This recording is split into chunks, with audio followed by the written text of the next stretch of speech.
Now, from a drinks magnate to another man who gave up a beverage business to set off on a new adventure. Businessman Paddy Campbell is well known for turning around the fortunes of Bewley's and for setting up his own very successful company, Campbell's Catering. Colette Kinsler caught up with him earlier this week to find out about the new career he's carved out for himself. So we have some of your work here? Yeah, in fact the paintings are mostly mine. There's a load of them in here as well. Wow. But it's nice to have somewhere just to hang them, even if nobody else is looking at them. The old Bewley's family home is a striking Georgian building on the banks of the River Liffey in County Kildare. The old mangle there for drying the clothes. And it's stuffed with Paddy Campbell's art. Paintings hang on every available wall, and almost every downstairs room has a collection of bronze statues. That's La Guerrillera, which is a life-size nude.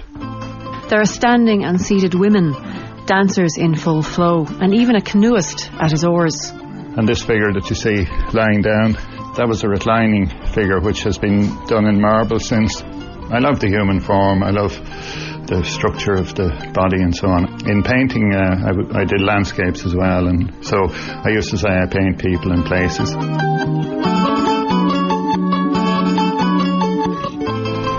This is the garage here.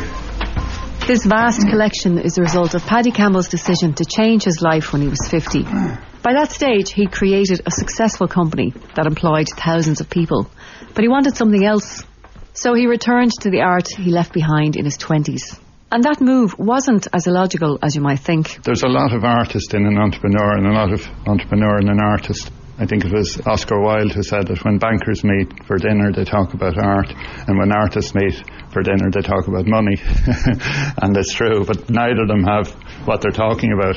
Entrepreneurs also have to be innovative, as do artists, and they're very highly motivated. They also have to move ahead of the time, because if you're copying what somebody else has done, you're not going to last very long doing that. So you have to find your own way of doing things, your own idea, what it is you want to express and say. Paddy initially expressed himself in painting, but when he was 55 he took a sculpting course in Florence and had a revelation. It was just like goose pimples. I mean, I couldn't believe it.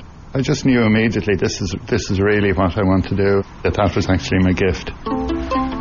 That was 15 years ago, and Paddy has been developing that gift ever since.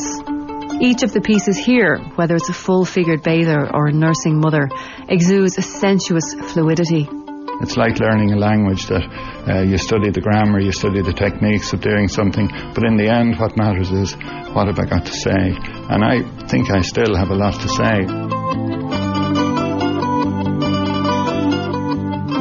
Paddy produces his works in Florence, where he lives for 8 months of the year. I start with an aluminium structure, which is like a skeleton. And living there has made it easier to ease his way out of the life of a businessman and into the life of an artist. I mean, one of the difficulties I had was I stopped wearing a pinstripe suit, and people were expected to see you in your suit, and also that you'd come out for a pint or you'd go and play golf or you do the things that business people do.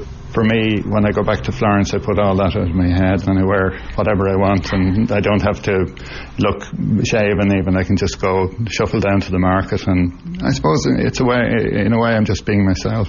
But Paddy's not gone from the business altogether. The visionary side of it is still in me, and I'm a director of the company. I was the driver of the business at one time. I moved into the passenger seat, then got into the back seat, and eventually I was in with the luggage, and that's where I like to be. And keep me in there, they lock me up, and I'm shouting from the back of the bus, "Oh, take a left here."